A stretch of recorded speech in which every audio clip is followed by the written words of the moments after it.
Valle de los Huesos Secos es un cementerio que tiene más de 3000 años, donde hay, por supuesto, miles y miles de personas allí enterradas a las afueras de Jerusalén. La gente se sorprende de que no ven flores. ¿Saben lo que ven? Piedras. Porque las flores se marchitan, se echan a perder, ¿verdad? Pero las piedras permanecen. Entonces, cuanto más piedras hay encima de una tumba, más visitas han ido a visitar a esa persona, ¿no? Así que bueno, vamos a dejarlos muertos, ¿no? Porque si no va a oler mucho a muerto aquí arriba. Cuando llegue a España estoy pensando en montar un negocio, una tienda. Voy a vender café, productos típicos de Guatemala, de Honduras, de El Salvador. La habitación donde estoy parece, hermanos, una cafetería. Tengo un olor a café de día, de noche, cuando me levanto, cuando me acuesto. Por favor, no me regalen más café. Yo sé que ustedes saben que a mí me gusta mucho tomar café, pero me van a intoxicar. Me voy a hacer un drogadicto del café. Tengo café de todos los colores y tamaños. Hasta pulseras con granos de café me han regalado. En mi vida había tenido tantos paquetes de café. Así que gracias, pero no me regalen nada más. Mire, tengo ahí un regalo ahí adentro también para Elena. Qué barbaridad, qué cosa. Cada vez que hacemos un viaje siempre tenemos que comprar una maleta nueva porque no nos caben los regalos. Cuando mi nieto iba a nacer y fuimos a Estados Unidos, madre mía, nos regalaron ropa para ese niño hasta los 18 años. Una hermana vino toda contenta, pastor, tengo un regalo para su futuro nieto. Le trajo la camiseta, bueno, aquí lo llaman la playera, ¿no? La playera, la toalla, todo de arriba abajo. Y me dice, además está bordado con el nombre de su nieto, pastor. Digo, qué lindo. Entonces cuando lo abrí, digo, ¿y a usted quién le dijo que mi nieto se llama así? Ay, no me diga, pastor. Digo, no, mi nieto no se llama Ariel. Mi nieto se llama Adriel. A la mujer por poco le da un infarto. Digo, no importa, hermana, se lo ponemos al revés. Le ponemos el nombre para adentro. Bueno, gloria a Dios. ¿Están contentos, hermanos? Gracias al Señor. Señor, yo creo que ha sido bueno con nosotros, nos bendice, nos habla, nos ministra. Y saben, una de las cosas que a mí me gusta mucho de este tipo de encuentros, de reuniones, es cómo se conocen los hermanos que no se conocían. A veces ha ocurrido, muchas veces ha ocurrido, no sé si aquí ya ha pasado, que hermanos de la misma ciudad que no se conocían, resulta que se conocen en un encuentro como este. Usted también vive en mi ciudad y en mi calle, ¿verdad? Y qué bueno que hermanos que han venido de El Salvador, de Costa Rica, de Honduras, ¿verdad? Y de otros países, resulta que no se conocían en su país y se llegan a conocer aquí, en Guatemala, ¿no? Y eso también es muy bonito, es una bendición de parte del cielo, de parte del Señor. Hoy vamos a tener también, me decía Jeremías, un tiempo para que ustedes hagan sus preguntas, porque es un tiempo para mí también muy importante en el que usted, digamos que aclare sus dudas, sus interrogantes, porque dice la palabra de Dios que cuando una persona oye la palabra y no la entiende, el enemigo viene y le arrebata la semilla. Entonces yo no quiero que nadie se vaya con dudas diciendo, ay, qué lástima, yo tenía que haber preguntado esto porque he leído la Biblia aquí o allá y no la entiendo. Así que aprovechen también hoy el tiempo de preguntas que vamos a tener y bueno, intentaremos con la ayuda del Señor dar respuestas, ¿verdad?, a sus preguntas. Hoy les quiero llevar y les confieso que esto era de lo que yo quería ayer hablar por la tarde. Pero no solo que me pasó cuando subí por esa escalera, Dios me cambió el mensaje completamente. Lo que yo quería leerles ayer era Apocalipsis capítulo 13, que lo vamos a leer ahora. Pero el Señor sabe las cosas y me cambió el mensaje. En Apocalipsis capítulo 13, que es un capítulo muy, muy importante de este libro, se nos da una información muy interesante acerca de dos personajes. Uno es una bestia, dice aquí el Apocalipsis en el lenguaje de Juan, que sube del mar. y la otra dice que es una bestia que sube de la tierra. Son dos personas, dos seres humanos de carne y hueso como tú y yo.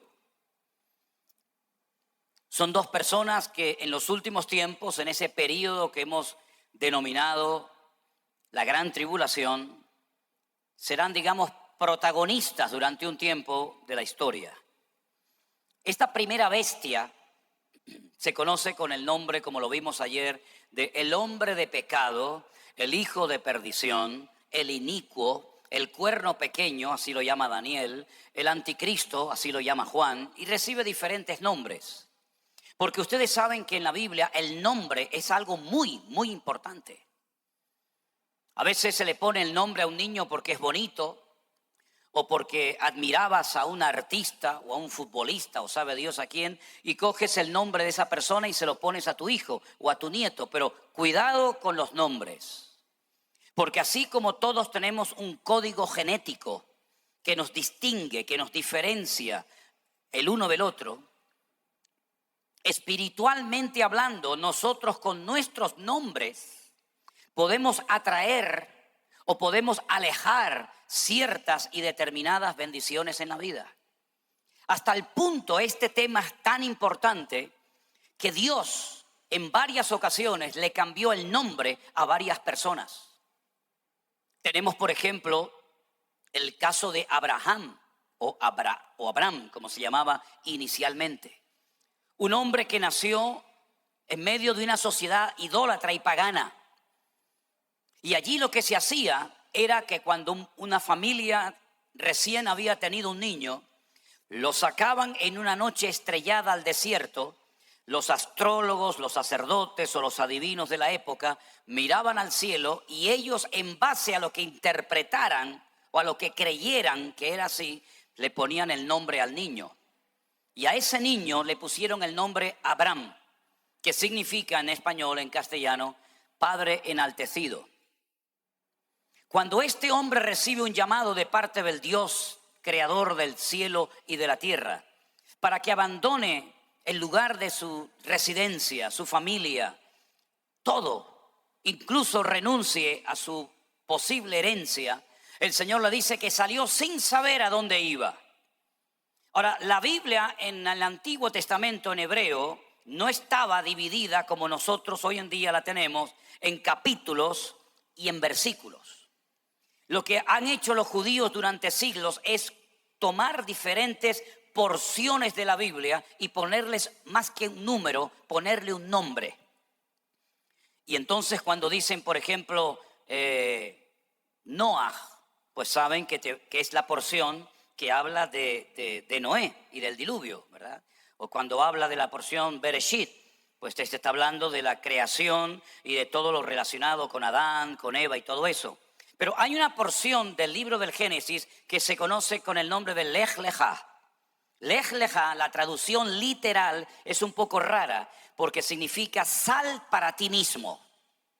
La porción donde aparece el llamado de Abraham para salir de Ur de los Caldeos en dirección a la tierra de Canaán se conoce como la porción de Lej Lejá.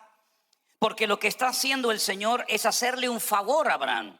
Sal para ti mismo, es decir, si no sales, si no eres capaz de desprenderte de ciertas y determinadas cosas que te están atando, no vas a ser un hombre bendecido. Y si no eres un hombre bendecido, difícilmente podrás bendecir a otras personas.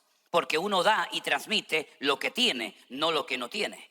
Por consiguiente, Dios le está haciendo un favor a Abraham, lo está liberando, lo está desatando de cosas que a veces atan a los seres humanos. Como por ejemplo el trabajo, la familia, la cultura, las tradiciones, la religión, etcétera, etcétera. Dios, repito, le está haciendo un favor a Abraham diciéndole, sal, acostúmbrate a otro modelo, a otro estilo de vida. Y la Biblia dice que Abraham respondió a ese llamado de Dios sin saber a dónde iba. Ahora, cuando los hijos abandonaban el hogar del padre mientras el padre vivía, perdían toda posibilidad de herencia. Ahora pueden entender ustedes por qué aquel muchacho, cuando el Señor Jesús le dice, ven y sígueme, le dijo al Señor, Señor, deja que primero entierre a mi padre. porque si yo salgo mientras mi padre está vivo para seguirte a ti, voy a perder la herencia. Entonces deja que primeramente resuelva mis aspectos económicos y después yo te sigo. En otras palabras, quiere seguir al Señor, pero a su manera, poniendo él las condiciones en vez del Señor que lo está llamando. Y el Señor le dijo, deja que los muertos entierren a sus muertos. Y no fue capaz, como Abraham fue capaz, de renunciar a todo por un llamado divino y convertirse en un hombre obediente y comenzar una aventura de fe. Ahora bien, este hombre llamado Abraham, si ustedes pudieran ver las letras de su nombre, van a observar algo muy significativo. Y es que el nombre propio de Dios, porque Dios tiene un nombre propio, ¿sí? A Dios se le puede llamar amoroso, bondadoso, misericordioso, Dios de paz, Dios de vida, Dios de abundancia, todo lo que ustedes quieran. Pero Dios tiene un nombre. Y el nombre de Dios son 4 letras que son 4 consonantes. Y es imposible para nosotros, por el idioma en el que nos movemos, mencionar una palabra que tiene 4 consonantes, porque nosotros necesitamos la unión de consonantes y vocales para poder producir sílabas, y las sílabas palabras, y las palabras pensamientos, y los pensamientos, etcétera, etcétera. Pero el nombre de Dios es un nombre impronunciable porque no tiene vocales. Las letras del nombre de Dios son Yod, Hei, Vav, Hei. Entonces, cuando los traductores de las Sagradas Escrituras se encontraban con este nombre, se encontraban con un pequeño dilema. Por ejemplo, el sacerdote católico español llamado Casidoro de Reina, cuando él decide en Europa traducir los textos originales de la Biblia al castellano antiguo, que ya no se habla hoy en día, cuando él llegó a ese nombre, él tuvo que hacerse la siguiente pregunta: ¿cómo traduzco el nombre de Dios? Ahora, hubieron unas personas a lo largo de la historia, siglos después de Cristo, que se conocen con el nombre de los masoretas. Los masoretas fueron personas que le pusieron vocales al texto bíblico. Y esas vocales no son letras, sino son puntos, 3 puntos en diagonal, 3 puntos en horizontal, una raya, etcétera, etcétera. Todos esos símbolos de puntuación forman vocales. Hay varias A's, varias E, varias O, varias U, distinto, ¿no? Hay unas que son más largas, hay unas que son más cortas. Y cuando ellos llegaron al nombre propio de Dios, el Yod, Hei, Vav, Hei, le pusieron letras, pero de una forma incorrecta, para que no supiera la gente o para que no fueran capaces de pronunciar correctamente el nombre de Dios.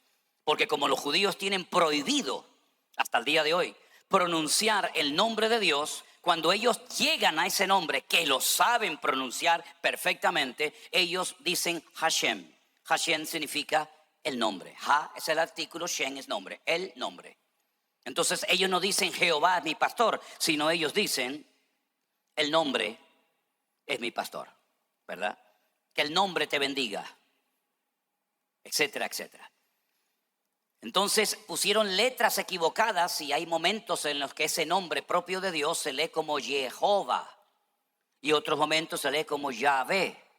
Por eso hay muchas Biblias, versiones Nácar Colunga, donde aparece el nombre Yahvé, que son habitualmente las Biblias que se utilizan, digamos, dentro de un contexto católico. Generalmente las Biblias que utilizan los evangélicos o los grupos protestantes suele decir generalmente Jehová. Y otras Biblias simplemente lo que dice es el Señor. En Italia, cuando yo iba las primeras veces a predicar, me preguntaban ¿qué es eso de Yahvé? ¿Qué es eso de Jehová? Porque no lo entendían, porque ellos en sus Biblias no dicen ni Jehová ni Yahvé, sino dicen el eterno es mi pastor, el eterno estará conmigo, ¿verdad? Ahora bien, el nombre de Dios aglutina, tiene en sí mismo los tiempos verbales del verbo liyot, que es el verbo ser. En hebreo no existe el tiempo presente del verbo ser. En nuestro idioma sí. Yo fui, yo soy, yo seré. ¿Sí? En hebreo yo puedo decir yo fui o yo seré, pero no existe el yo soy. Por consiguiente, cuando una persona habla sin el verbo, te está hablando en presente. ¿Por qué no existe el verbo ser en primera persona o en presente? Porque el presente es continuamente cambiante. Si yo digo, hola hermanos, lo acabo de decir ahora mismo, pero eso forma parte del pasado. Si yo digo, Dios les bendiga, lo acabo de decir ahora mismo, pero ya han pasado unos segundos desde que lo dije hasta ahora. Por lo tanto, ya pasó. Como en Dios no hay sombra de variación y Él es un presente continuo y no cambia, es el mismo ayer, hoy y por los siglos, presente, pasado y futuro. Siempre Dios es una línea recta que no varía. Si Él dijera yo soy, automáticamente al salir esa palabra por su boca, ya no eres, sino ya fuiste. Por eso no existe el tiempo presente del verbo ser. Hay nombres en la Biblia donde aparece alguna o varias letras del nombre propio de Dios en algunas personas. Pero en la vida de Abraham, que es del que estamos hablando, no aparece ninguna letra del nombre de Dios. Por eso su matrimonio no era un matrimonio bendecido. Por eso no podían tener hijos. Por eso no eran productivos, porque Dios no estaba en sus vidas. Lo que Dios hace, le dice a Abraham, a partir de ahora, como yo quiero que seas un hombre de bendición a todas las naciones de la tierra, yo te voy a poner una letra de mi nombre en tu nombre. Y coge Dios la letra Hey y le dice, a partir de ahora no te van a llamar Abraham, sino te van a llamar Abraham. Y automáticamente el valor numérico de su nombre crece y automáticamente se convierte en un hombre productivo y en un ser de bendición porque ahora tiene a Dios en su vida. ¿Qué es lo que trae riqueza a nuestra vida? Nuestro patrimonio. Te equivocas. Te sientes fuerte y seguro porque tienes dinero, porque tienes una buena cuenta bancaria, porque tienes una cuenta en Estados Unidos, porque manejas dólares, tienes una buena renta. No seas necio. Todo eso lo puedes perder en cuestión de minutos. Pero la bendición de Dios nada ni nadie te la puede quitar en esta vida. Lo que enriquece nuestra vida es la presencia de Dios en nosotros. He conocido gente multimillonaria. Una sola persona tiene más dinero que todos nosotros en esta mañana en este lugar. Pero sin embargo son personas sin paz, personas inseguras, personas infelices. Miren los 5 que murieron ahora, como si fueran ratas en el océano. $250,000 pagaron para ir a ver las ruinas del Titanic. Parece que ese barco está maldito. Sigue muriendo la gente cuando navegaba y sigue muriendo la gente cuando ya no navega. Han pasado más de 100 años. Y esos hombres, con todo su dinero, con toda su fortuna, $10 millones se gastó. No sé quién va a pagar la factura para encontrarlos. Resulta de que esas personas, con todo su dinero, murieron en el fondo del mar, aplastados por la presión de las aguas. Entonces lo que ocurre es que a veces Dios tiene que cambiarle el nombre a ciertas personas en la Biblia para cambiarles la vida por dentro y por fuera. Para Abraham, su esposa era su princesa. ¿Cómo se dice en hebreo? Mi princesa, Sarai. Sarai, Sar, Sará, Sarín, Sarot, princesa, príncipe, princesa, princesas, príncipes. Él llamaba a su mujer mi princesa, Sarai. Y el Señor le dice, no es tu princesa, es Sara. Sara significa princesa. No es tu posesión. El marido no es el dueño de la mujer no es el dueño del marido, los padres no son los dueños de los hijos no son dueños de los padres, no somos dueños de nada. Nuestro dueño, nuestro amo es el Señor. Así que no trates a tu mujer como si fuera una propiedad de las tantas que tienes. Tu mujer no es tu princesa para ti solo, sino es la princesa, el siervo, el instrumento que Dios va a utilizar para bendecir a todas las naciones de la tierra. El nieto de este hombre se llamó Jacob. La palabra, el nombre Jacob, la primera letra es como un gancho. Es la letra Yod. Para recordar que cuando él estaba en el vientre de su madre, al querer salir el primero y no poder salir el primero, le agarró por el calcañar a su hermano, así lo enganchó y lo quería meter. Entonces, para que recordara toda su vida que él enganchó con su mano a su hermano gemelo Esaú, sus padres le pusieron Jacob, Jacob. El que quiere suplantar, el que quiere estar siempre en primer lugar, ¿verdad? Pero cuando tiene un encuentro personal con el Señor, Dios le cambia la vida por dentro y por fuera. Y una de las cosas que hace es que le cambia el nombre. Y le dijo, a partir de hoy nunca más te conocerán las personas, ni en tu familia, ni en ninguna parte como Jacob, sino como Israel. Y ese nombre es un nombre inventado de Dios, y cada letra de ese nombre, cada letra de Israel es un estudio bíblico que nos llevaría semanas darlo. Son diferentes palabras que se han unido. Ahí tienes todos los patriarcas y todas las matriarcas metidas en esas letras. Las últimas dos letras, Aleph, Lamed, es El, que significa Dios. Las primeras, Yashar, significa recto. Camina recto delante de Dios. Yashar El, Israel, camina recto. Has caminado torcido. Pero a partir de ahora que yo he cambiado tu vida, tienes que comenzar recto para la honra y para la gloria del Señor. Hay un antes, hay un después en tu vida. Así le fue cambiando el Señor el nombre a muchas personas. Incluso el mismo Señor Jesucristo le cambió el nombre a algunas personas. Pero lo curioso es que en el Nuevo Testamento Juan nos da una revelación tremenda y nos dice el valor numérico de este primer personaje del que vamos a leer en breves instantes, del famoso anticristo. No nos dice el nombre, pero nos dice el valor numérico de su nombre. Yo expliqué el otro día que el idioma griego y el idioma hebreo es un idioma alfanumérico, es decir, cada letra tiene un valor numérico. Es como si nosotros dijéramos en nuestro idioma, en nuestro alfabeto, la A representa al 1, la B al 2, la C al 3, la D al 4 y así sucesivamente. Entonces podríamos leer la Biblia por lo que dice, o podríamos leer la Biblia por el valor numérico. Hay gente en Israel, conozco gente en Israel, que cuando leen la Biblia no pronuncian la palabra, sino te suman y te dicen 445, 324, 322, y te saben el valor numérico de cada palabra, de cada versículo y de cada capítulo. Son matemáticos geniales, tremendos. Las letras son números, los números son letras. Juan lo que dice es que el valor numérico de este personaje siniestro, político, que ha de afectar a toda la economía mundial, a todas las naciones de la tierra las afectará de una manera u otra. El valor numérico de este personaje es 666, es decir, 666. Así que si en algún momento tienen ustedes la duda de que esa persona que ha salido a la palestra, a la escena mundial, con una influencia tremenda, con un poder tremendo, etcétera, etcétera, si tienen en algún momento la duda de que ese puede ser el personaje del cual habla la Biblia, es muy fácil. Escriban su nombre, sáquenle el valor numérico y automáticamente van a saber si es o no es el personaje del cual habla la Biblia. Ahora, lógicamente muchos nombres coinciden con ese número. Por ejemplo, Hitler sale 666, pero sabemos que ya este señor fue una parte de la historia y no tiene nada que ver con el presente, aunque hizo un daño tremendo, no solamente al pueblo de Israel, sino también a otras etnias, ¿verdad? Y a otras personas.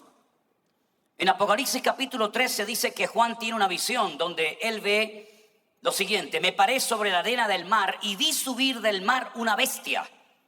Es el lenguaje que él utiliza, pero es un hombre, una persona. Esta persona o esta bestia tenía 7 cabezas y 10 cuernos.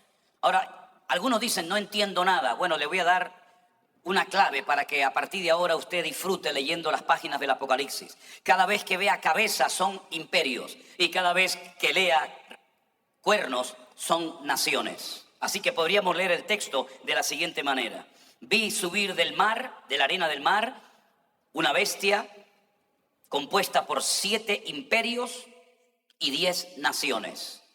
¿Se da cuenta cómo cambia el texto? Es lo mismo.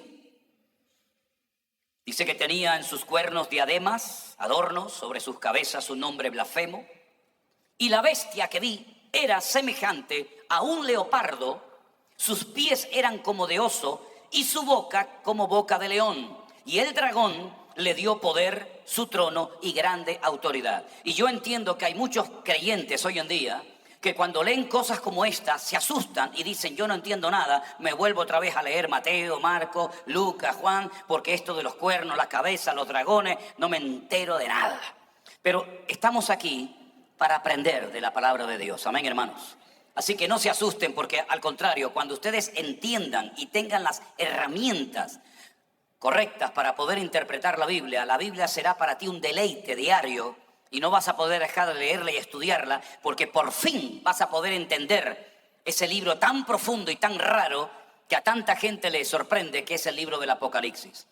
Ayer me preguntaron varias hermanas cuando se me acercaban para que les firmara los libros, ¿qué es eso de hermenéutica? Porque hay por ahí, o había un libro que se vende que se llama hermenéutica. La hermenéutica es la ciencia de la correcta interpretación de los textos bíblicos.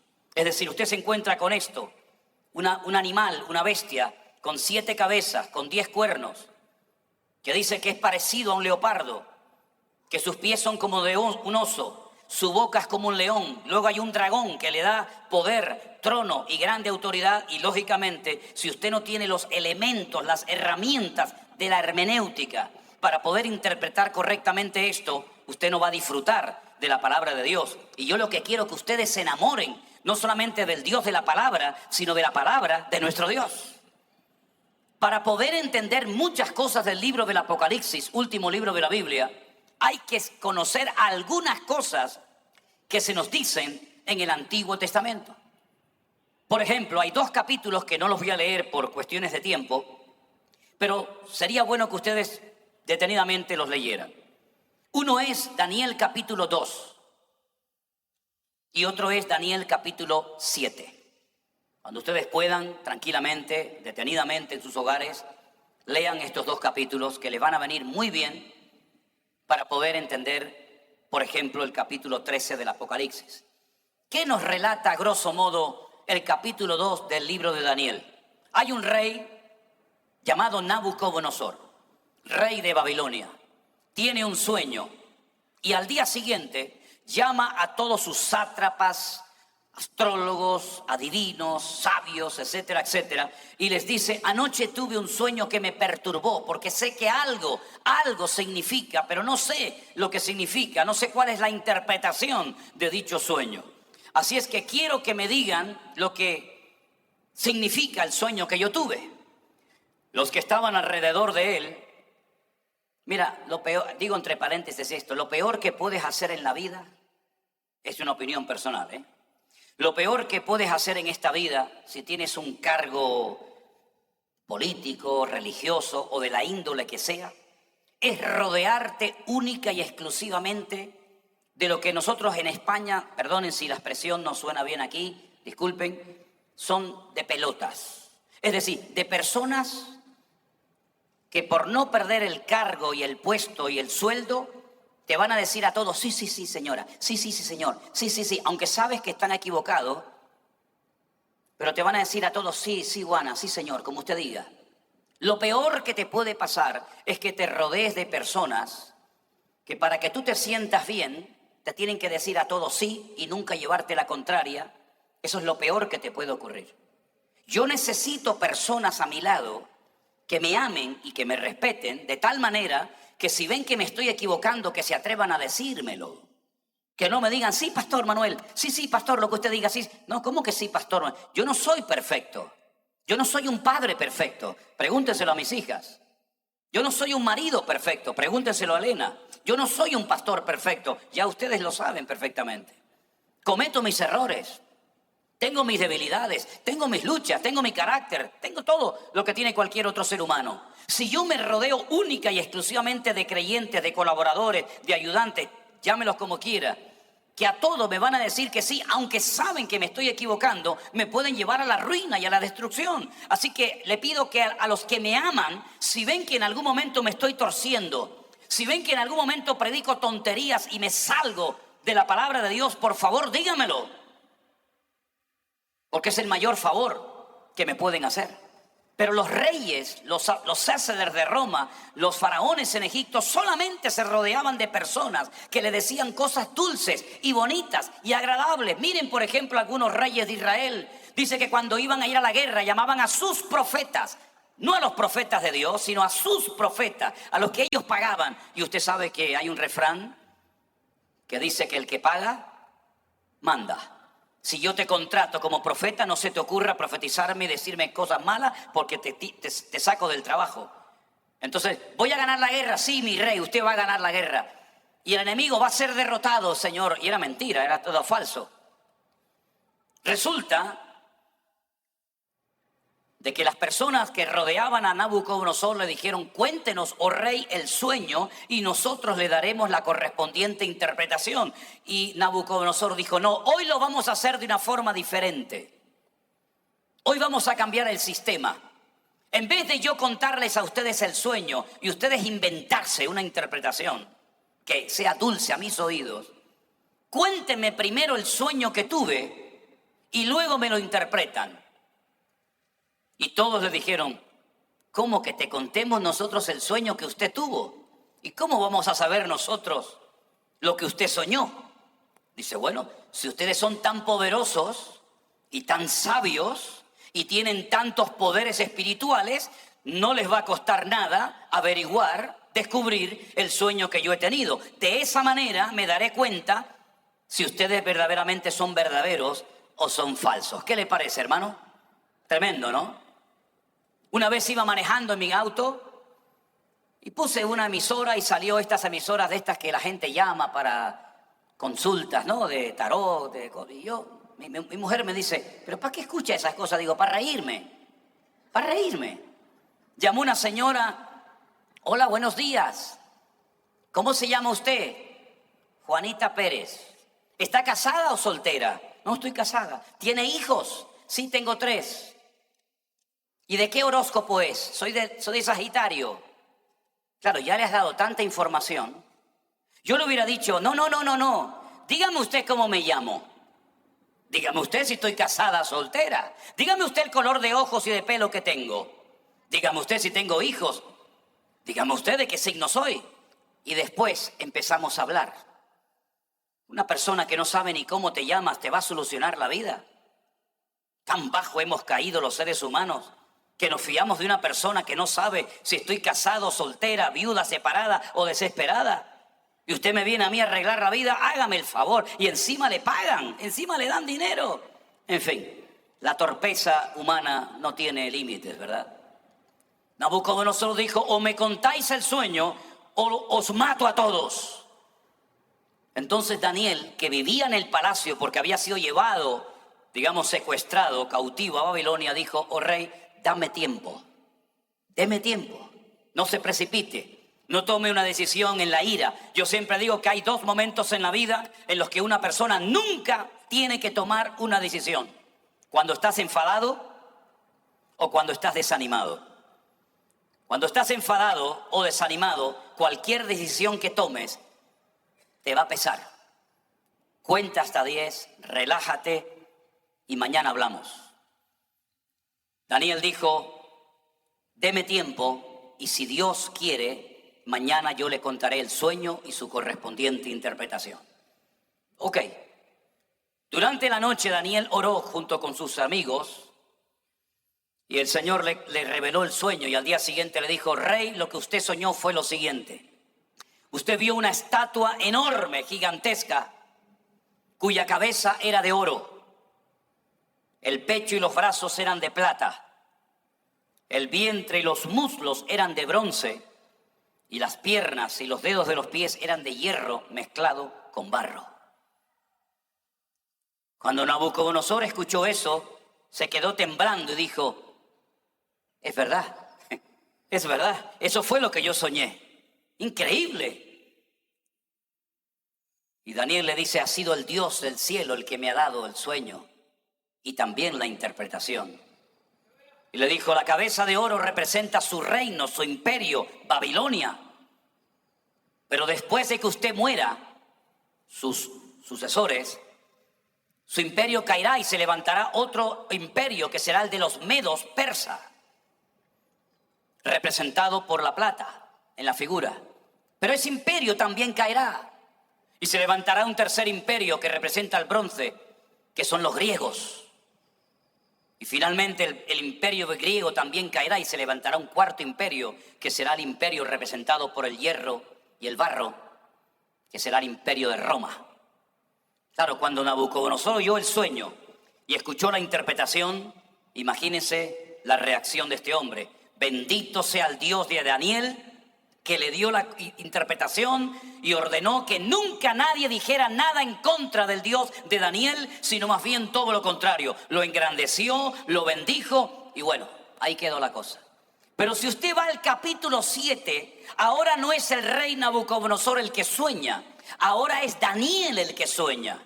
Y Daniel sueña con un león con alas, con un oso, con un leopardo con 4 cabezas y con una bestia terrible que todo lo que pisaba lo destruía. Y entonces le pide al Señor sabiduría para entender qué significa esa visión, y es exactamente la misma interpretación. Lo que pasa que Nabucodonosor como rey ve la grandeza, ve la majestuosidad, el oro, la plata, el bronce, ¿verdad? Pero Daniel ve la realidad espiritual de esos imperios. El león alado representa Babilonia. Cada vez que usted vea por ahí un león alado, un león con alas, representa al imperio de los babilónicos, que ya no existe evidentemente, cuya capital central era Nínive. El oso representa al imperio de los medos persas. Los persas todavía siguen existiendo, son los de Irán, los iraníes, no son árabes. Los iraníes son persas y los medos son los kurdos, los que todavía siglos más tarde siguen reclamando un territorio a Turquía, ¿verdad? Se quedaron sin tierra. Ese imperio estaba formado por los medos y por los persas. Pero ese imperio también cayó. Y se levantó un tercer imperio que era el de Alejandro Magno, representado con un leopardo con 4 cabezas, que ahora le diré por qué. Y finalmente el cuarto es el imperio romano, un imperio que casi duró 1000 años, cuya capital estaba en Roma, aunque después de un tiempo se dividió entre Oriente y Occidente, ¿verdad? Una parte era la capital Roma y la otra parte, la capital, era Constantinopla. Ahora, qué interesante notar que cuando hemos leído en esta mañana este capítulo 13 de Apocalipsis, dice que el anticristo, este personaje político, dice que se parece a un leopardo. ¿Quién era el leopardo o quiénes eran el que representaba al leopardo? Los griegos. ¿Por qué vio Daniel un leopardo con 4 cabezas? Porque Alejandro Magno era homosexual. No tuvo descendencia. Cuando él murió a la edad de 33 años, su imperio enorme se dividió en 4, en los 4 generales más importantes de su ejército: Casandro, Ptolomeo, Seleuco y Lisimaco. Eran los 4 generales que se repartieron todo el vasto territorio, todo el vasto imperio de Alejandro Magno. Por eso vio 4 cabezas, ¿verdad? Y por eso dice la Biblia que el anticristo se parece a un leopardo. Ahora, ¿cómo eran los griegos? No sé cuántos de ustedes han estudiado filosofía, pero la cuna de las filosofías, sin lugar a dudas, es Grecia. Los filósofos más importantes de la historia, Séneca, Platón, Aristóteles, etcétera, etcétera, todos eran de origen griego, ¿verdad? El anticristo tendrá un don de palabra tan grande que atontará a la gente con sus palabras. Los griegos no solamente eran personas cultas. Yo diferencio entre una persona culta, sabia e inteligente. Son 3 cosas diferentes. Usted puede ser muy inteligente, pero puede ser muy torpe y poco sabio, espiritualmente hablando. Y usted puede ser muy sabio y poco inteligente. No tiene nada que ver a veces una cosa con otra. Pero el anticristo será una persona con una elocuencia, con un carisma, con un poder de captación impresionante, sin precedentes. Será como un imán. La forma de ser de este hombre es como un imán. Algo tiene que atrae a las masas y las vuelve locas y las lleva a la ruina. Pero no solamente los griegos eran personas que le daban mucha importancia al tema de la filosofía, sino que ellos fueron los inventores, los creadores de las Olimpiadas. Ellos eran hedonistas, hacían culto del cuerpo. Y hermanos, estamos viviendo en una época en la que el cuerpo es más importante para algunos que cultivar la mente. Donde yo vivo, en Tenerife, en las Islas Canarias, hay 10 gimnasios. Alrededor de mi casa hay 10 gimnasios. Y usted ve por la mañana a esos muchachos que entran a esos gimnasios, que yo no sé de dónde sacan esa musculatura. Todo el santo día comen porquerías, comen polvitos para no sé qué, se inyectan no sé cuánto todo el día con las pesas para arriba. Parece el culto al cuerpo. el cuerpo es lo más importante. Hay gente que se ha muerto por no querer engordar ni un gramo, ¿verdad? Hay personas que son esclavas de su cuerpo. Personas que se ven al espejo y se enfadan con el espejo, cuando el espejo lo que proyecta es la realidad y no lo que a usted le gustaría. Hace gracia cuando algunas hermanas vienen a sacarse alguna foto y le dice al que le va a sacar la foto, sáqueme guapa, sáqueme bonita, sáqueme flaca. Y yo la miro y le digo, tiene que orar, hermana, y ayunar más. Tiene que orar un poquito más si quiere salir bailada, ¿no? Así será el anticristo, una persona con un carisma que le dé mucha importancia. Ahora, es curioso que aquí no lo leemos, pero en Daniel dice que el anticristo, no sé cómo usted puede interpretar esto, yo se lo dejo ahí a su libre albedrío, dice que el anticristo no hará caso del amor de las mujeres. Se puede interpretar de diferentes formas, ¿no? Pero dice que a las mujeres no les prestará ninguna atención. Es un dato muy significativo del anticristo. El libro de Daniel también dice que no honrará ni adorará al Dios de sus padres, sino que adorará a un Dios que lo llama en la versión en español el Dios de las fortalezas. Esa parte del texto está escrita en idioma arameo y en arameo dice Alá Maozín. ¿Qué le parece? Hoy en día hay naciones que no tienen prácticamente nada, salvo arena y debajo de la arena petróleo, que son capaces de poner de rodillas al mundo entero. Y en esas naciones usted sabe a quién se honra y a quién se adora, ¿verdad? Probablemente hará una alianza con el mundo árabe para obtener recursos para la guerra que la va a hacer. Lo dejamos ahí en punto suspensivo, ¿verdad? Los griegos fueron los que inventaron la democracia. Todo eso viene de la cultura griega y el anticristo es una mezcla de todos esos imperios, de todas esas características de los imperios que recién les acabo de mencionar. Dice que se parece a un leopardo, a un griego, pero dice que sus pies, su forma de actuar es como la de un oso. ¿Quiénes representan al oso? Los medos persas. En otras palabras, se parecerá también un poco a los persas. Si usted oye hablar a un persa, hablan muy dulce, son muy melosos a la hora de hablar, muy finos, no es como el árabe, que es un idioma muy brusco, ¿verdad? Sino que el persa es un idioma muy envolvente, ¿verdad? Y dice que este hombre se parecerá un poco también a los persas, a esa cultura, a esa forma de ser, a esa forma de actuar, también un poco falsa, de estos que te abren la puerta y después cuando te tienen dentro te meten la puñalada por la espalda.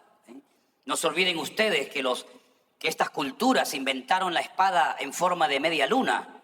La espada de toda la vida fue una espada, ¿verdad?, en línea recta, para pelear cuerpo a cuerpo, pero ellos no. Ellos tienen la espada en media luna para cortarte el cuello por la espalda, porque así eran los enemigos de esas culturas, los que atacaban por la espalda. En el libro este que está por ahí, que se llama Demonología, hago un estudio sobre Amalek, que era el enemigo que siempre te atacaba por atrás. No viene de frente, no lo ves venir, sino que cuando te das cuenta ya lo tienes dentro y te ataca a la retaguardia, al débil, al que está enfermo, al anciano, al que no puede ir al mismo ritmo. También se parecerá a esa cultura este hombre. Pero dice además que su boca es como la de un león.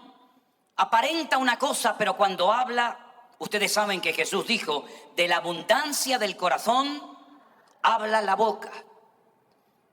En otras palabras, es importante aprender a escuchar. Y este hombre cuando habla es como un auténtico león. Un hombre peligroso, un hombre agresivo, pero tiene la facultad que yo no tengo de ser muy meloso, muy cariñoso, muy dulce, muy simpático. Pero no te fíes porque te está envolviendo como la araña. ¿Saben que hay una araña que se llama la viuda negra? ¿La conocen? Hay algunas viudas negras de 2 patas también, ¿eh? La viuda negra hace una telaraña que es una maravilla. Tú la ves y es una obra de arte. Parece mentira que un bichito tan pequeño haga algo que es una joya, es Es una maravilla. Entonces los machos, los tontorrones de los machos, van atraídos por el olor que desprende la señora, la araña, perdón, y la telaraña. Entonces el macho va y entonces cuando entra porque ella hace una danza, ella se pone a bailar. Entonces, claro, el macho se le cae la baba y va allí. Entonces la hembra, cuando llega el macho, le mete un picotazo, le hace ¡pam! Le mete un picotazo, lo traspasa y hace... Lo absorbe, se lo come y coge el caparazón y hace así, ¡pam! Y lo tira como un trofeo de guerra. Espero que no haya ninguna viuda negra aquí en esta mañana. Así será el anticristo, muy meloso, muy carismático, incluso dice la Biblia que hará milagros, señales y prodigios. Mentiroso, porque no se olviden que el texto dice que el dragón, que es el diablo, que es Satanás, le va a dar poder, un trono y grande autoridad. Y uno dice, pero esto suena como a ciencia ficción, porque como ustedes recordarán, yo dije el otro día que el anticristo no se levantará de Centroamérica, así que estén tranquilos, hermanos. El anticristo no se levantará de Norteamérica, ni tampoco de Sudamérica. El anticristo, según la Biblia, se levantará de lo que ocupaba antiguamente el vasto territorio del Imperio Romano, que era toda Europa, por supuesto incluido España, donde estaba Finis Terre, el fin de la tierra, toda Europa, ¿verdad? Todo el Medio Oriente y todo el norte de África, los países de África, Libia, incluido Marruecos, etcétera, etcétera. Y ahí se levantará del antiguo territorio romano, de ahí se levantará el anticristo, ¿verdad? Y es curioso porque las dos guerras más terribles y destructivas de la historia de la humanidad, ¿dónde se llevaron a cabo? ¿En Latinoamérica? ¿En Norteamérica? ¿En África? En Europa. Primera Guerra Mundial, millones de muertos, un continente arrasado, pero es que la segunda fue peor que la primera. Se calcula que murieron entre 63 y 70 millones de personas durante los años que duró la Segunda Guerra Mundial en Europa.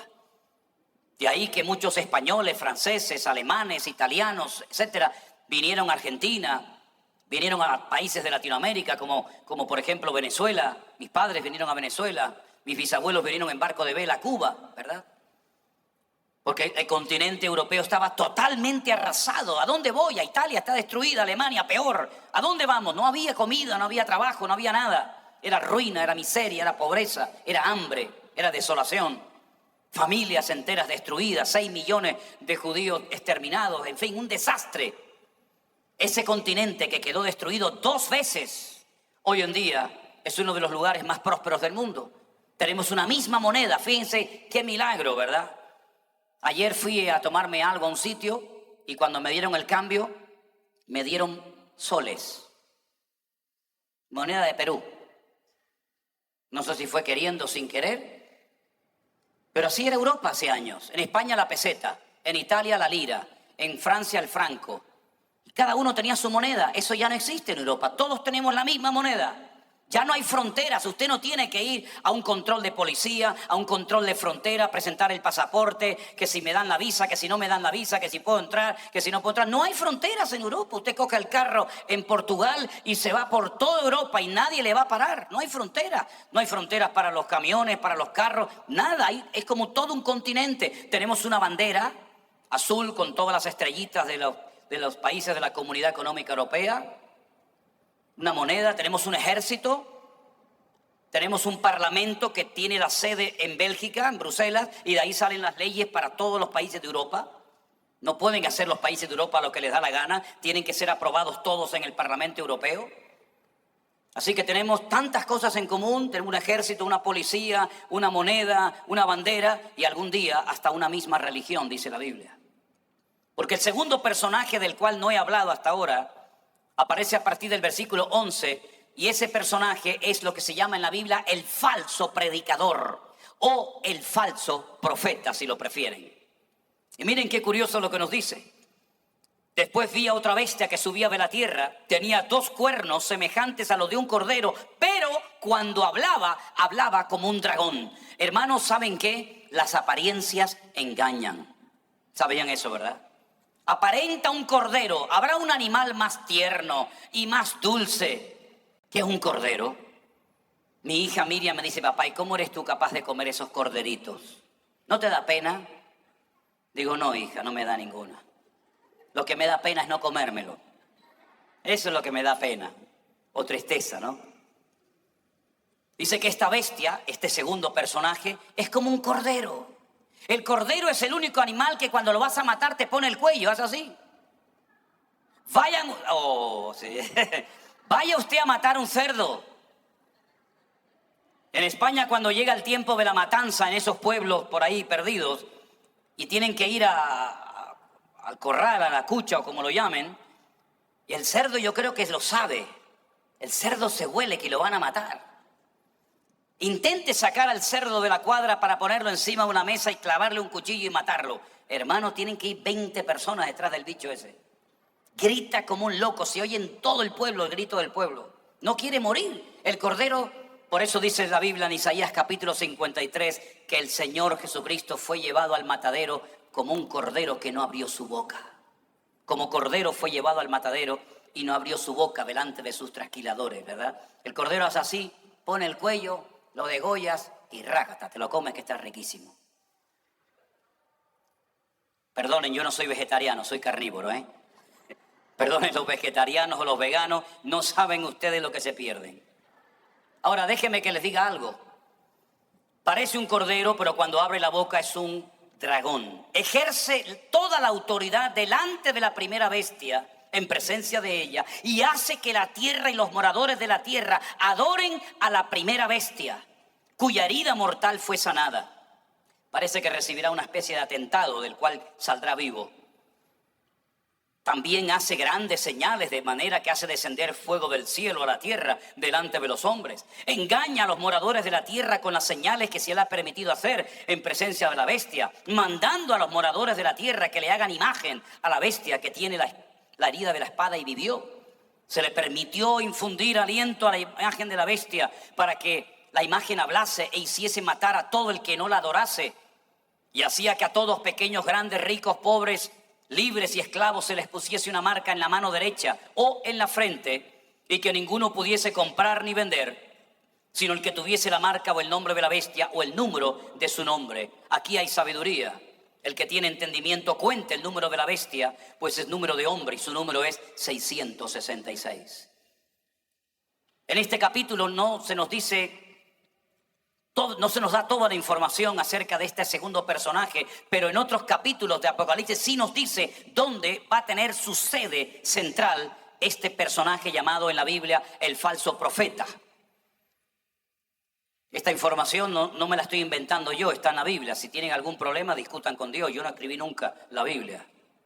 La Biblia dice que este falso predicador, este falso exponente, vivirá en la ciudad que dominaba en aquel momento sobre todos los reinos de la tierra. Ese es el dato que da. Ahora, si usted es un poco inteligente, sabe que hace 2000 años, cuando este libro se escribió, antes del año 100 aproximadamente, de la era cristiana, la única ciudad que dominaba sobre todos los reinos de la tierra, ¿cuál era? Era Roma. La palabra amor, al revés, es Roma. Dominaba Roma sobre todos los continentes, tanto el africano como Oriente, Occidente y como toda Europa. Y es curioso notar, yo estuve hace poco tiempo en Roma, que dentro de Roma hay otra ciudad, hay otro país independiente. También usan el euro, pero tienen su propio euro, tienen su propia policía, tienen sus propias normas. Y esa pequeña ciudad o estado es el famoso Estado del Vaticano. Y qué curioso que 2000 años atrás, Juan proféticamente dijo que el falso profeta viviría en Roma. Y no solamente dijo que viviría en Roma, sino que describió cómo se vestirían en el futuro los representantes de ese sistema religioso. Dice que se vestirían de púrpura, Los cardenales se visten de color púrpura, saben ustedes. Los musulmanes no usan el color púrpura, ni los protestantes, ni los mormones, ni los testigos de Jehová, ni los hindúes. La púrpura es el color que caracteriza a las élites, a la casta más elevada de la Iglesia Católica, que son los cardenales, que son como una especie de ministros de un estado religioso. Dice que se adornarían de piedras preciosas, de oro, y dice que esa institución religiosa llegaría un momento en la historia en la que se embriagaría con la sangre de los santos.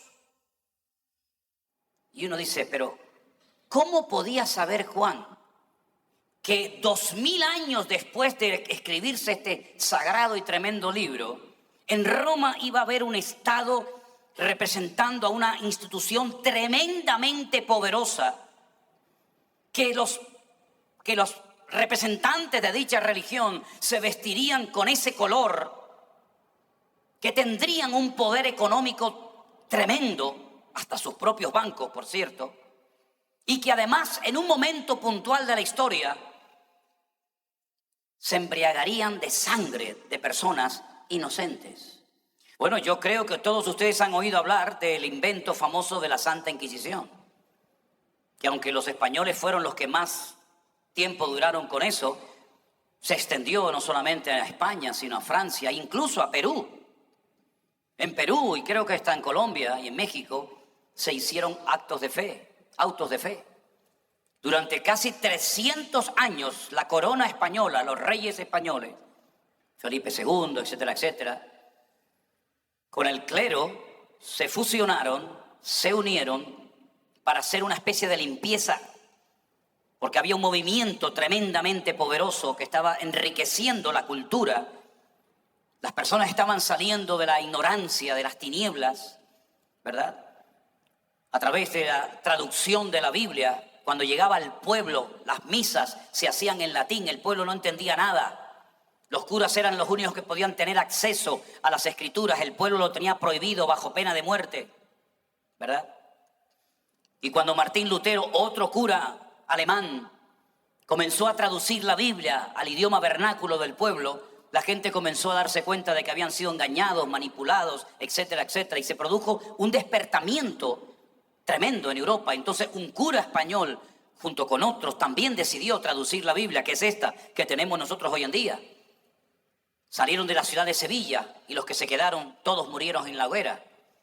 En España murieron miles y miles, no solamente de judíos, sino también de lo que se llamaba en aquel tiempo los protestantes, porque eran los que protestaban en contra de las injusticias, en contra del abuso de poder, etcétera, etcétera. Bueno, ¿cómo podía saber Juan que esa institución cuya sede está en Roma se iba a embriagar durante 300 largos años con la sangre de judíos, con la sangre de gitanos, con la sangre de homosexuales, con la sangre de protestantes? ¿Cómo podía saberlo? No lo sabía, pero Dios, que lo sabe todo, se lo reveló para que cuando leyéramos la Biblia supieran si no estamos leyendo un libro que es la palabra de Dios, un libro perfecto, y un libro que es el periódico y las noticias de mañana, y un libro que se anticipa en el espacio y en el tiempo, para que no vivamos nunca más en ignorancia ni en tinieblas, sino que podamos estar tranquilos sabiendo que nuestro Dios es el que pone y quita y el que controla la historia. Por eso el creyente tiene que tener esa paz. El creyente tiene que tener paz. Dice la Biblia que los hijos de Dios son pacificadores. ¿Y quién es un pacificador? Un hijo de Dios. ¿Por qué? Porque está conectado con la paz, y la paz no la produce un gobierno. La paz no la produce un documento que firmamos. La paz la produce el único que la puede dar, que es nuestro Dios, que se llama el Príncipe de la Paz. A Él sea toda la gloria y la honra en esta mañana. Gloria a Dios. Ahora, cuando usted termina de leer lo que llamamos, no me gusta esa expresión, la uso porque sé que ustedes me van a entender bien, pero, y ahora les voy a decir por qué no me gusta. Cuando leemos y terminamos de leer el Antiguo Testamento, qué feo eso, ¿no? Antiguo Testamento. ¿Qué es un testamento? Un testamento es un documento oficial que una persona hace, que sabe que se va a morir. Por eso hace testamento, y le dice: a Pepito el carro, a Juanita las vacas, Antoñito las haciendas, ¿no? Y hace testamento para distribuir, según su criterio, todo su patrimonio. Pero Dios no se va a morir, por lo tanto Él no hizo un testamento y luego se arrepintió y hizo otro nuevo, ¿no? Ay, hice uno, pero ahora hago otro. Es un pacto. Dios hizo un pacto con un pueblo, con una nación, y después hizo un nuevo pacto, ¿verdad? Una ampliación del pacto, que es lo que llamamos el Nuevo Testamento o el Nuevo Pacto, como se conoce en su idioma original, ¿verdad? Y es interesante notar que cuando terminamos de leer el Antiguo Testamento, vemos la historia de los babilónicos, hemos leído la historia de los medos persas, pero no encontramos la historia del Tercer Imperio, el imperio de los griegos, no la encontramos. Y es que entre el último libro del Antiguo Testamento al primero del Nuevo Testamento hay 400 años de silencio. Y cuando uno empieza a leer el Nuevo Testamento, te encuentras que están allí los romanos, las legiones romanas, los centuriones, Poncio Pilato, el César de Roma. Y dice, ¿y qué pasó con el Tercer Imperio? La Biblia no da datos sobre ese Tercer Imperio, pero hay algo que yo creo que sería bueno que ustedes, mi opinión personal, hicieran. En el Concilio de Trento, siglo XVI, la Iglesia Católica, los dirigentes de la Iglesia Católica de ese momento decidieron añadirle a la Biblia 7 libros más. No es que nosotros le hemos quitado libros a la Biblia. No, es al revés. Es al revés. Fue la Iglesia Católica, repito, en el Concilio de Trento, siglo XVI, que decidió meterle 7 libros más a la Biblia. Los judíos nunca habían hecho eso. Las Biblias protestantes tienen 66 libros, las Biblias católicas tienen 72. ¿Qué son esos 7 libros añadidos? Es lo que se conoce como libros apócrifos. Libros que no cumplían las condiciones estrictas para poder formar parte del canon, para poder formar parte de los libros aprobados para estar en la Biblia. Ahí está el libro de Tobías, está el libro de Judith, está el libro de Sabiduría, pero hay 2 libros que yo les recomiendo que los lean, y es los libros de Primera y Segunda de Macabeos. ¿Quiénes eran los macabeos? La palabra macab significa martillo en hebreo. Ellos no se llamaban los macabeos. Ellos se llamaban Judas, se llamaban Simón, se llamaban Jonathan, pero los conocían como los Maccabi, como los que golpeaban a los griegos para volver a recuperar la vida religiosa y espiritual del templo de Jerusalén. Ahí se cuenta esa historia que queda en silencio en la Biblia, y ahí se habla de un tal Antíoco Epifanes. Qué nombre tan raro, ¿verdad? Antíoco Epifanes fue el que heredó la parte que le correspondía del imperio griego, que cubría Palestina, lo que se llamaba Palestina, Siria y todo eso. Y este fue el hombre que un día puso un ídolo pagano en el templo de Jerusalén y cogió un cerdo, un animal inmundo, derrama su sangre y la pone sobre el altar en la casa de Dios y profana el lugar santísimo del templo. Un acto de una vergüenza, un sacrilegio terrible. Y el Señor Jesucristo en Mateo capítulo 24 dice: cuando veáis la abominación desoladora. ¿Qué es eso? La profanación del templo, la profanación del lugar santísimo de Jerusalén, del templo de Jerusalén. Cuando veáis ese acto, y se va a retransmitir por televisión, se va a retransmitir por las redes sociales, cuando veáis nuevamente, como ya ocurrió en el tiempo de los macabeos, de los griegos, la profanación del lugar santísimo, sabed que el tiempo está cerca y que Cristo viene pronto. Ahora, hay una pregunta que es de sentido común y es obvia. Si el templo de Jerusalén tiene que volver a ser profanado, lógicamente para ser profanado un templo tiene que estar primeramente construido.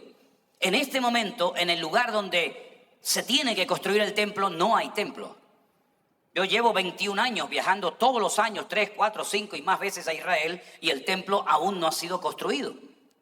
Los que van a venir conmigo, hay hermanas aquí que me han dicho que van a viajar conmigo ahora, cuando marchemos ¿cuándo nos vamos? En noviembre, diciembre. Van a ver que encima del monte Moriah no hay templo. Hay una mezquita musulmana llamada la mezquita de Al-Aqsa.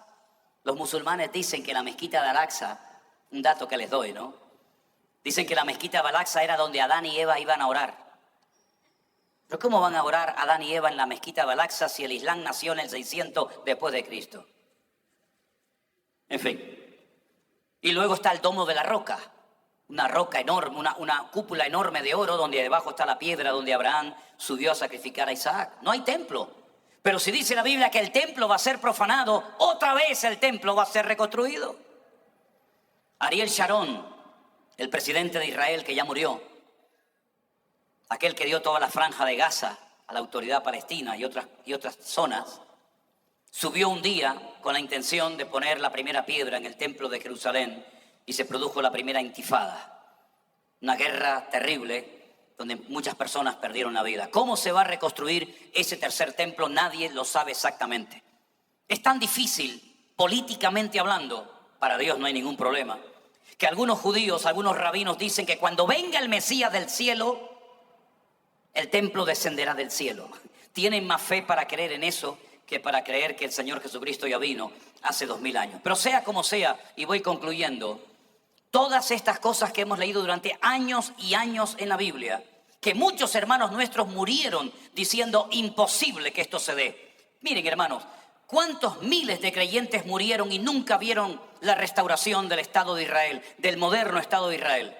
Fue en mayo de 1948, en un día, cuando surge de las cenizas un pueblo que por más de 2000 años no había podido vivir en aquel país. Ya eso es un hecho, ya ocurrió. Durante 2000 años los judíos no podían entrar a Jerusalén, no podían ir al Cótel, al Muro de los Lamentos, estaba prohibido. Había una valla, era de Jordania, de aquí para allá Jordania, de aquí para acá está dividido entre árabes y judíos. En junio de 1967, en una semana, Israel triplicó el terreno que las Naciones Unidas le habían dado y recuperó la ciudad de Jerusalén. Un milagro, algo increíble, en 6 días. Y porque los pararon, porque si no los llegan a parar, si no le llegan a decir paren, bueno, imagínense ustedes lo que hubieran hecho. Hubieran abarcado la península del Sinaí, que la ocuparon, después la devolvieron, Libia, Siria, Jordania, etcétera, etcétera. Jordania le dijo a los que vivían allí que no eran palestinos, el pueblo palestino nunca ha existido, eso es mentira. Allí vivían jordanos, de hecho la bandera que tenían era la bandera de Jordania.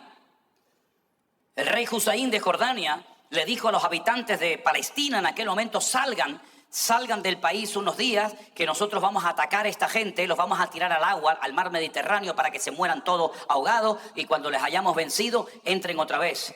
Perdieron la guerra y los que se fueron nunca pudieron volver. ¿Qué les parece? La historia demuestra que la Biblia no es un mito ni una historia fantasiosa, sino que la Biblia es la palabra de Dios. Y uno puede ver que cosas que se escribieron hace 2000 años, las estamos viendo nosotros hoy en día. Cuando hemos leído en la Biblia, todo ojo le verá, toda rodilla se doblará. ¿Cómo es posible, verdad, poder transmitir en tiempo real la venida de Cristo, la aparición del anticristo? Bueno, hermano, ¿usted sabe la cantidad de gente que está viendo esta reunión en tiempo real ahora mismo? Gracias a la velocidad de la luz, 300.000 kilómetros por segundo, podemos estar en tiempo real en España, en Alemania, en Japón, en China y sabe Dios en cuántos lugares más. Y todo eso es una evidencia de que los tiempos se acortan y que podemos utilizar las redes sociales y la comunicación y la tecnología para llevar luz y enseñanza. No es mi intención convencer a nadie de nada. No he venido aquí para convencerle a usted de nada, ni que Dios existe, ni que la Biblia es la palabra de Dios. Yo no tengo esa intención, créame, pero sí quiero que por lo menos piense y reflexione que es imposible humanamente hablando que lo que la Biblia profetizó en contra de toda probabilidad de cumplimiento lo hayamos visto cumplido, y eso es una evidencia de mucho peso para llegar a la conclusión de que algo tiene que tener este libro. Y algo tiene que tener este Dios que se anticipa en el tiempo diciéndonos lo que va a ocurrir. El Señor Jesucristo dice, ¿qué es lo que será? Dios dice en su palabra, ¿qué es lo que sucederá en el futuro? Y el mismo texto bíblico responde diciendo, lo mismo que fue. Para conocer lo que va a pasar en el futuro, hay que conocer las actuaciones y las formas como Dios operó en el Antiguo Testamento, en la historia. Porque conociendo al Dios de la historia, podremos saber lo que Dios está a punto de hacer delante de todos y cada uno de nosotros. Hoy en día hay cosas que para muchos eran un auténtico milagro. Termino diciendo esto. Cuando yo fui la primera vez a Israel, yo me encontraba en medio del mar de Genesaret.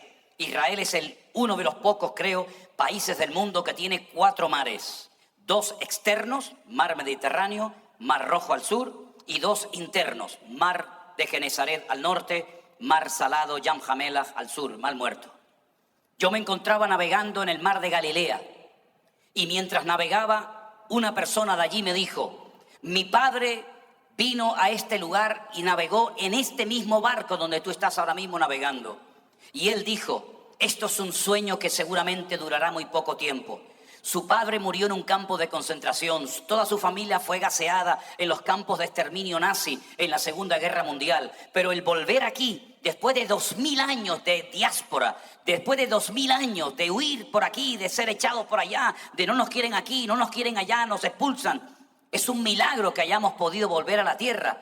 Pero es que aunque el hombre se oponga a los planes de Dios, da igual quién sea, da igual cómo se llame, da igual de la tendencia o de la línea que represente, el hombre no puede frenar ni destruir los planes y los propósitos eternos de Dios.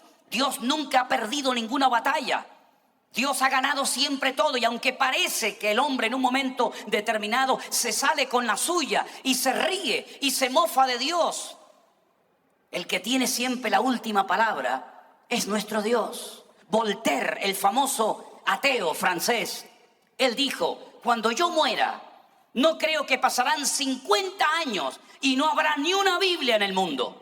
Ese libro viejo y caducado, le pronostico que en 50 años no existirá ni una Biblia en el mundo. Hoy en día la casa de Voltaire pertenece a la Sociedad Bíblica, donde se producen todos los días miles y miles y miles de Biblias en diferentes idiomas. Queridos hermanos, hay cosas que el hombre todavía no llega a una explicación, pero sin embargo la Biblia se anticipa. ¿Cómo iba a poder saber Juan, un pescador de Galilea de hace 2000 años, que llegará un momento en la historia en la que a millones y a millones de seres humanos se les iba a poner una especie, dice la Biblia, de marca? Realmente es un microchip para controlarlo. ¿Se imaginan ustedes que mañana llegaran los bancos, la economía de las naciones y dijeran: se acabó el dinero? Así, de esa manera evitamos el dinero negro, las transacciones oscuras, el dinero por debajo de la mesa. Se acabó, vamos a cambiar el sistema económico de las naciones. Vamos a hacer lo siguiente: ya no hace falta que usted lleve dinero encima, ni tarjetas de crédito, las pueden perder, se las pueden robar. Vamos a crear un sistema revolucionario. Le vamos a poner a usted en su mano, y aquí también, por aquí por la frente, vamos a poner una cosita que ni la va a notar, ni se nota ni nada, ni huele, ni pesa, ni molesta. Se lo ponemos ahí, y cada vez que usted vaya a poner gasolina a una estación de servicio, usted lo que tiene que hacer es poner la mano, tlácata, y automáticamente el banco ya le descuenta de su cuenta bancaria lo que ha puesto. Cuando usted vaya al supermercado o cuando usted vaya a viajar al extranjero, no tiene que llevar acreditación de ninguna índole. Usted lleva todos sus datos bancarios, ¿cómo es? La identificación, el carnet de manejar, de conducir, su cosa de la sangre. Todo lo tiene ahí en un microchip. Es que eso ya es real.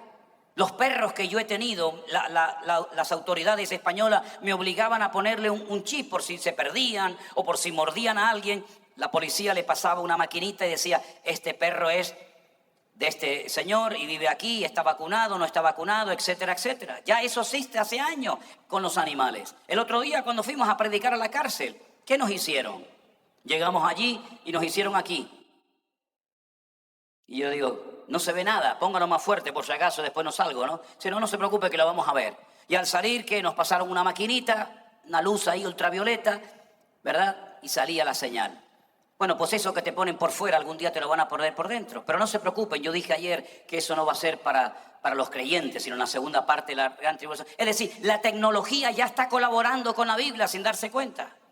Cuando dice la Biblia: llegará el Evangelio hasta el último rincón de la tierra. Cuando estábamos en Canarias en el año 2020 predicando la palabra, sillas vacías, como muchos de ustedes saben, ¿quién nos iba a decir a nosotros que nos estaban escuchando y viendo en tiempo real en Guatemala, en Japón, en Afganistán, en las Islas Caimán, en Alaska, en todos los continentes de la tierra? ¿Quién nos lo iba a decir? Jamás Pablo pensó que eso existiría. Jamás los apóstoles pensaban que el Evangelio llegaría en tiempo real a millones de personas. Eso es un hecho, ya es un hecho, ya estamos viviendo en esta época. Por lo tanto, mis queridos hermanos y amigos, la Biblia es la palabra de Dios. La historia lo confirma, la arqueología lo corrobora y nosotros sabemos que es porque esa palabra ha cambiado nuestro lamento en baile y nosotros servimos al Rey de Reyes y Señor de los Señores. Que Dios les bendiga, mis queridos hermanos, en esta mañana. Bendiciones. Dios les bendiga.